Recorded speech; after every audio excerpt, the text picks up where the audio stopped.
bienvenue sur ma chaîne, l'Atelier d'Alex. Je m'appelle Alexandra et aujourd'hui je vais vous présenter le Flosstube, les avancées du mois de... la dernière fois que je suis venue vous parler c'était à la fin juillet, autour du 20 et quelques. Et là aujourd'hui on est le 26 août. Donc les avancées sur tout le mois d'août.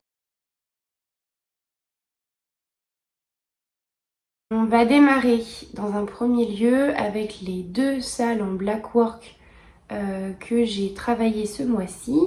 Donc pour le premier, hop, il s'agit donc du style de chez Steady Thread Blackwork 2025 avec une case par semaine. Ce mois-ci, donc j'ai réalisé 6 cases. Tac, les 3 là et les 3 là, il me semble, quelque chose comme ça. Bref, donc voilà, je travaille donc sur une Aïda noire en... Alors, attendez, je sais jamais, 7 points au centimètre et avec donc des fils DMC variés, en variation. Donc celui que vous voyez le plus là, qui est donc le même dans toutes les cases. Donc l'intérieur des cercles 41-10. Moi j'aime assez le rendu que ça a justement avec le côté varié. C'est un projet qui avance bien. On a 48 cases à réaliser en tout, donc c'est quelque chose qui devrait être terminé à la fin du mois de novembre, début décembre. Donc c'est une belle avancée et je suis vraiment heureuse. Le deuxième sac qui est dans le même esprit, celui-ci c'est le sac de chez Peppermint Purple. Hop, je vais mettre quelque chose de dos, sinon c'est transparent. Donc on est sur la même toile, une Aïda noire 7 points au centimètre. Et pour celui-ci, j'utilise par contre des fils... Alors attendez. Hop, des fils métallisés de chez DMC aussi. Hop, je vais vous sortir. Un petit peu de bruit, je vous présente mes excuses pour tout ça. Le E3852, voilà. Et puis ce que j'aime bien faire c'est utiliser la petite cire là comme ça pour le travailler parce que je trouve que sinon c'est vraiment rude. Alors faut pas faire de longues aiguillées mais ça marche pas trop mal. Donc pour ce sale là je suis rendue objectif fin juillet puisque chaque début de mois, donc là dans quelques jours pour le mois d'août, ils mettent en ligne une fiche qui comprend toutes les cases du mois et je trouve que c'est plus confortable pour moi de le réaliser comme ça plutôt que d'avoir une fiche par semaine. Voilà, pour broder un carré aussi petit, c'est pas très intéressant pour moi. Donc sur le mois de juillet, pour le moment ça tourne comme ça. 3, 4, oui, j'ai dû faire celle-ci, hop, les 5 qui sont là. Je vous les montre un peu plus près. C'est un bel effet, moi je trouve, hein, le côté la doré sur noir, on dirait de la dentelle. J'adore.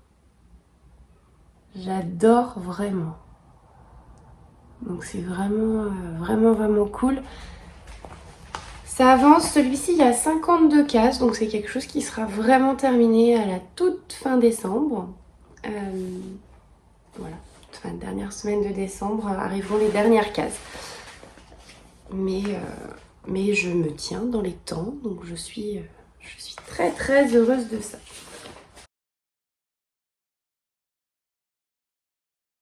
On va rester dans le thème du sale et je vais vous parler d'un sale que j'ai démarré là courant août. Mon objectif était de pouvoir avancer ce sale là parce que quand j'ai montré le modèle à mon mari, Il m'a dit ah mais c'est beau, moi j'adore et tout, j'aimerais bien que tu me le brodes et puis qu'on le couse après, enfin que tu le couses parce que lui il coupe pas, hein. Que tu le couses sur une serviette de bain et puis ce serait bien pour partir en vacances. Je dis oui bon bah allons-y et puis il me dit oui parce que bon quand même tu fais tout le temps plein de broderies pour tout le monde et moi tu m'en fais jamais. Je dis bon bah si ça te fait plaisir moi ça m'enchante, c'est parfait. Donc je vous attrape ça. Hop. Donc il s'agit du sale des couronnes qui est organisé par la chaîne de Sophie Passionnément. Et donc l'objectif était de choisir un modèle dans toute la gamme de Annick Abrial qui a toute une déclinaison de couronnes, donc des formats arrondis, sur plein de thèmes variés. Donc le mien, c'est l'échappée belle. Et puis donc en discutant avec mon mari, il me dit moi j'aimerais bien que tu couses ça, mais tu sais sur un tissu bleu ce serait mieux. Je dis bah pourquoi pas, ouais tu vois bleu turquoise et tout que ça pète. On y va. La partie qui m'ennuie un peu c'est que là le ciel en fait normalement est non brodé. Et là à l'heure actuelle j'ai commencé sur une toile bleue, je suis pas certaine que du rendu. On avisera hein, en temps voulu, mais probablement je vais être amenée à mettre de la couleur sur la grande zone bleue, pas blanche là, parce que ça va pas aller. J'ai super bien avancé, franchement, je suis très très fière de moi. Hop. Je suis super fière, donc voilà la couleur de la toile, un peu turquoise, et puis voici l'avancée que j'ai faite sur le modèle là. Donc il est découpé en 6 pages, donc, ce qui était assez pratique d'ailleurs pour démarrer. Je suis pas une grande, enfin j'ai pas d'habitude précise sur les démarrages. Je peux démarrer une toile par le milieu, par le côté, peu importe. En général je démarre par l'endroit où ça me semble le plus évident. Et là il s'avérait que sur un format rond, enfin, démarrer par le centre c'était plus simple en termes de calcul. Et le centre de la toile se situait 2 ou 3 points au-dessus de cette ligne d'horizon là. Donc j'ai commencé par la première page qui était là parce que la page qui était au-dessus finalement était une page avec beaucoup de blanc et donc c'était un peu compliqué de compter les points. Donc j'ai réalisé la première page. Là il y a quelques débordements parce que j'avais des fils que j'ai laissé un petit peu avancer. Et puis j'ai continué sur la deuxième page là qui se situe à peu près là comme ça, ouais à peine. Et là je suis en train de remonter sur la troisième page, donc les petites branches là de ce que c'est sont déjà elles faites sur cette page là. Il y a même un petit bout qui venait de la quatrième page et j'ai ajouté parce qu'en fait sinon il fallait stopper les fils pour rien. Donc je vous ai pas dit la toile. Alors c'est une toile que je n'ai pas achetée puisque c'est quelque chose qui m'a été donné par une très bonne copine à moi qui a perdu sa maman il y a quelques années et sa maman était brodeuse et quand elles ont, avec ses frères et soeurs, quand ils ont fait le tri de la maison, ils étaient embêtés parce qu'ils avaient du matériel de broderie et puis ils sont pas brodeurs pour le coup. Et donc cette très bonne copine à moi a pensé à moi et m'a dit bah tiens moi j'aimerais bien que voilà, les matériels de ma maman viennent chez toi. Et donc c'est une toile qui vient de là. C'est un lin donc qui était blanc et moi je l'ai teinté donc dans ce petit bleu un peu turquoise, plus peps que ça encore. En vrai plus turquoise. Et donc j'ai pas d'étiquette, j'ai rien, donc j'ai pris une règle, j'ai compté 1 cm et j'ai regardé, donc entre les deux j'ai trouvé 12 fils, donc un lin, 12 fils au centimètre. Voilà. Mais il est chouette, il est assez, enfin il est plutôt souple, il est vraiment agréable. Et puis voilà, c'est une très belle avancée quand même, hein, parce que je sais pas combien il y a de points là, mais c'est un peu dingue. J'ai fait un petit calcul rapide. Alors moi je travaille tout sur grille papier, donc je n'ai pas d'application, donc je sais jamais combien de points je brode, ce qui me tracasse pas particulièrement d'ailleurs. En revanche, je trouvais ça cool de savoir à peu près sur un modèle comme celui-ci là combien de points ça représente en tout.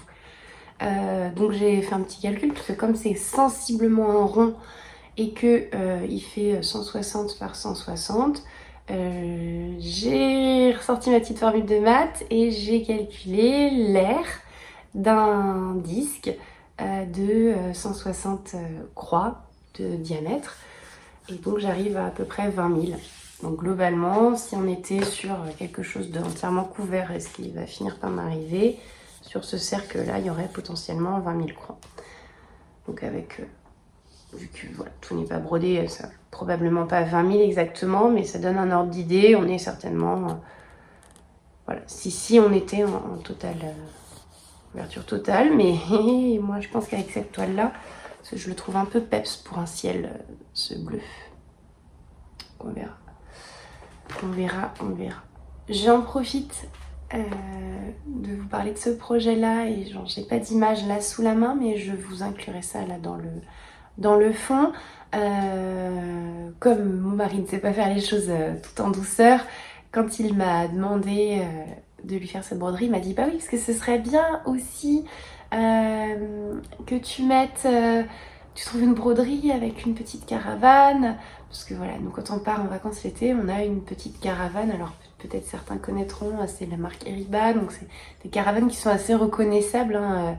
Voilà, elles ont une petite bouille un peu mignonne. Elle est super vieille. En plus notre caravane, elle date des années 80. Enfin voilà, plus vieille que moi. Et donc cette petite caravane, ben voilà, c'est quelque chose qu'on aime. Ça a des jolis souvenirs. Il me dit ah j'aimerais bien qu'il y ait ça aussi hein, sur le drap de bain là que tu vas me faire. Je dis oui, mais tu sais, la broderie c'est long, ça prend du temps. Il me dit oui, mais je suis pas pressée, mais j'aimerais bien que tu me le fasses. Donc j'ai cherché un modèle sur internet de point de croix avec une caravane. Il me dit non, il faudrait qu'elle ressemble à la nôtre. Et je dis bah oui, t'es gentil, mais c'est un peu spécifique quand même quoi. Et j'ai réussi à trouver un modèle qui n'est pas exactement le bon, mais je pense qu'en remodifiant, il est assez simple, un peu dans le style hein, de celui-ci. C'est un rond aussi. Le modèle n'est pas hyper compliqué. Donc, je me dis que en prenant mon temps et en gribouillant un petit peu sur la grille, je vais pouvoir lui faire un peu la forme que je veux. C'est surtout sur le haut en fait, sur le toit de la caravane qui a une petite spécificité. Donc, on va essayer. On verra bien. Donc ça va être un des prochains projets. Et ce que j'ai fait, c'est que quand j'ai teint cette toile, eh bien j'en ai teint une autre exactement de la même taille et exactement de la même couleur. Pour la teinture, j'ai pris, vous savez, au supermarché, teinture idéale là. Je voulais du bleu, alors de toute façon en termes de teinture végétale naturelle, bleu ça me paraissait pas forcément probable. Donc je suis avec ce que je connaissais et ce que j'avais sous la main. Voici donc pour ce nouveau projet qui fait suite à un projet qui m'a occupée pendant un certain temps, que vous avez vu avancer et qui est terminé. Je vous parle donc de la couverture que j'ai réalisée. Alors pour ma nièce maintenant, ça y est, je sais, c'est une petite fille, elle s'appelle Alix, elle est née au début du mois d'août. Et je vais lui offrir sa couverture samedi parce qu'on va aller chez ma soeur. Donc c'est parfait.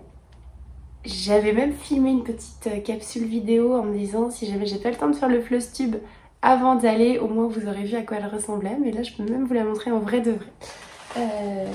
Donc cette petite couverture, hop, donc qui normalement devrait être plutôt bien chaude parce qu'à l'arrière on a donc un tissu un peu velours. Je crois que je vous l'avais montré la dernière fois, qui lui est en doudou un peu de l'autre, enfin il est très doux hein, et puis de l'autre côté c'était doudou, mais de l'autre côté on le verra pas du tout puisque j'ai absolument fait le tour avec un biais. Et donc là vous voyez, et c'est horrible ce que je fais parce que je vous montre pas du tout la broderie, tout le tissu sur lequel moi j'ai brodé. Je vais me reculer parce que voilà, sinon vous n'allez pas passer dans le cadre. Hop, donc vous pouvez voir que ce petit bébé s'appelle Alix. Et donc cette petite Alix va avoir une couverture qui va se présenter comme ça. Alors là je ne vois plus du tout ce que je vous montre. Est-ce qu'on pourra... Oui! Oh, regardez-moi ça, c'est merveilleux. On voit tout ce que j'ai brodé. Comme la vie est bien faite. J'ai pas plus de recul, après je suis dans le mur. Hop. Donc il y a un biais vert assez clair sur le côté. Et puis le doudou un peu vert foncé. La toile qui est plutôt écrue. Et puis toutes mes petites broderies que vous avez donc vues au fur et à mesure. Alors là j'ai écrit le prénom. Pour le prénom, ce que j'ai fait, c'est que je voulais quelque chose voilà, qu'on voit de loin. Donc je pense que vous allez pouvoir voir que c'est des points plutôt gros. Parce qu'en fait, ce que j'ai fait, c'est que j'ai pris ma toile tire-fil et je l'ai brodée comme on brode un lin en 2 fils de trame. Sauf que là, 2 fils de trame, c'est énorme. Donc j'ai pris 4 fils à l'aiguille. Donc ce qui fait, si on met le petit... le plus simple, c'est d'en mettre un juste à côté. Si on regarde la taille des croix... Est-ce que ça fait... Ouais, c'est mieux. La taille des croix, voilà, on a quand même une grosse différence. Mais au final, sur ce prénom, ça ne me choquait pas. Et puis, je trouvais ça assez mignon. Petite couleur un peu douce pour rappeler le liseré. Et je vais quand même vous montrer les casques que j'ai réalisés là ces dernières semaines. Alors, je crois que oui, vous aviez déjà vu la petite poule et ses poussins. Oui, je vous avais parlé de ces petits yeux là que je trouve pas très bien réussis. Nous avons donc un hérisson qui est quand même fort mignon. Nous avons une jolie canne avec ses petits canetons, vraiment choupinou aussi. Le cheval il était balèze lui à faire. Et puis grenouille, je pense que vous avez déjà vu. Ouais, celle-ci vous les avez déjà vues. Donc ouais, j'en ai dû en faire 3 là sur le mois d'août. Ces 3 là, les 3 derniers. Ouais, c'était encore un peu de boulot, mais franchement vraiment trop heureuse. Et puis quand je ferai un petit cadeau comme ça, j'aime bien qu'il y ait des petits bonus. J'ai ressorti la machine à coudre, de toute façon elle était sortie pour faire la couture là, et je suis allée préparer des petites choses pour ma nièce. Donc je lui ai préparé un petit bavoir en reprenant, donc là c'est de l'éponge bambou, une teinte en fait qui était dans le même esprit que la teinte de la couverture. C'est pas la même couleur exactement, mais dans le même style, en me disant que voilà, ça pourrait faire plaisir à ma sœur. Et puis de ce côté là j'ai trouvé ce tissu là, c'est chez Mondial Tissu Myrtille, et voilà, j'adore. Franchement, c'est pas beau. Et puis, moi, ce que j'adorais l'idée, c'était que les petites feuilles, là, très foncées, globalement, c'est quasiment la même couleur. En tout cas, c'est le même type de couleur que l'éponge de l'autre côté. Donc, voilà. Petite mignonnerie. Et avec ce même tissu, j'ai réalisé des petites lingettes pour la toilette. J'en ai fait une bonne quantité. Hop. Donc là, ce petit bébé va avoir l'occasion d'avoir petite bouille toute propre. Il y en a une bonne vingtaine. Et quand je fais les petites lingettes comme ça, j'aime bien faire un petit panier. Donc j'ai deux tissus sur celui-ci, le même voilà. Et puis un petit tissu rose uni qui me rappelait plutôt bien les petites fleurs là qui sont là. C'est toujours dur de trouver le tissu uni qui va avec un tissu à motif comme ça, parce que faut trouver la teinte qui correspond. Et là, je suis contente. Je suis vraiment très contente de mes choix. Et donc, ça va faire un petit paquet global à pouvoir offrir à ma nièce.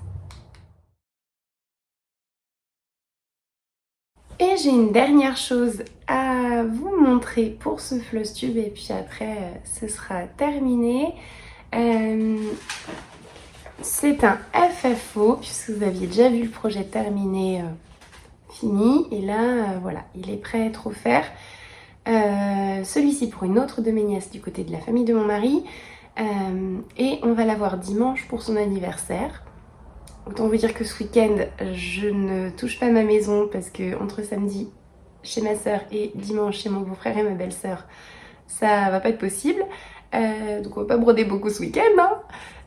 Voilà, donc c'était la broderie traditionnelle Gontran le Flamand de chez Un Chat dans l'Aiguille, donc qui a été lavé, repassé, assemblé, installé sur le tambour qui était fourni dans le kit. Et moi j'y ai collé une petite feutrine à l'arrière pour vraiment finir. Alors, je m'aperçois qu'ici il y a des petites traces. Ouais, plus vous les voyez un peu plus vous en retour caméra qu'à l'œil nu, c'est pas flagrant. Donc voici pour ce petit FFO qui rend vraiment bien, c'est joli, et puis bon, ma petite nièce va être contente, j'espère en tout cas. Pour terminer donc ce floss tube, on passe sur les défis d'Amélie. Je suis toujours un petit peu mon avancée sur ces défis-là. Alors, il m'en reste plus beaucoup que je n'ai pas fait. Je ferai probablement pas d'ailleurs parce que ça correspond pas forcément à ce que mes habitudes de brodeuse. Il reste un défi sur un thème Halloween. Dans l'immédiat, j'ai pas de projet d'Halloween de prévu et je suis pas certaine. Il y a un défi sur Bella Filipina, Mirabilia. C'est pas non plus dans les choses que j'ai envie de faire. La broderie reçue en cadeau. Pas de broderie reçue en cadeau, donc non. S'il y a un défi qui pourrait m'arriver, ce serait celui d'avancer ce qui est mauve. Là, ça, pourquoi pas. J'en ai un en cours, celui en lien avec les saisons. Puisque bon, soyons honnêtes, Annie Gabriel, là c'est de l'été à fond la caisse, donc parfait.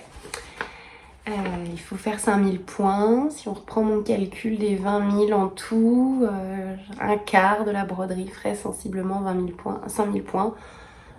Donc j'ai même presque réussi comme défi. On va attendre le mois prochain, puis on considérera qu'on a largement dépassé les 5000 points. J'ai couverture totale, j'en ai pas. Dans mes habitudes, dans mes projets broderie, il n'y a pas de couverture totale, donc je peux pas non plus. Une toile estampée où il faudrait faire 20 cases, je n'ai pas de toile estampée non plus. Chibi Hour, je n'ai pas non plus de projet de cette marque-là, et je suis pas dans les choses que j'ai envie d'avoir tout de suite non plus. Et puis broderie avec le thème de Noël, pas dans l'immédiat. Et donc ça, c'est les projets qui ne sont pas réalisés. Ce qui fait que ce mois-ci, j'ai validé 2 défis. Oui, 2 défis. J'ai validé 2 défis, le 14 et le 16. Le défi 14 qui était de finir un minimum de 5 projets durant l'année. Et oui, eh bien j'ai fini cette année 5 projets, puisque j'avais fini mes 2 salles de 2024 en début d'année. J'avais fini, je ne peux pas lire à l'envers, le marque-page pour mon fils. Ensuite j'avais fini la trousse aux petits oiseaux. Et puis je viens de finir la couverture de ma nièce. Donc projet terminé, 5. Et l'autre qui finalement est très en lien, réaliser 3 FFO, donc Full Finish Object, l'acronyme du mot, de l'expression anglaise. Projet totalement terminé, prêt à offrir, à servir. Donc le marque-page de mon fils qui est en fonction, le flamand que j'offre ce week-end et la couverture pour ma nièce que j'offre ce week-end aussi. Voici donc tous les défis. 2 défis de nouveau cette semaine, ce mois-ci. avec voilà la probabilité que j'en sois arrivée là. Mais finalement, et ben franchement, quand on regarde ça de loin, c'est pas si mal. Moi, je trouve que j'en ai réussi un paquet. Donc, je suis fière de moi. Voilà, il y a plusieurs choses que j'ai réussi à faire et je suis très très contente.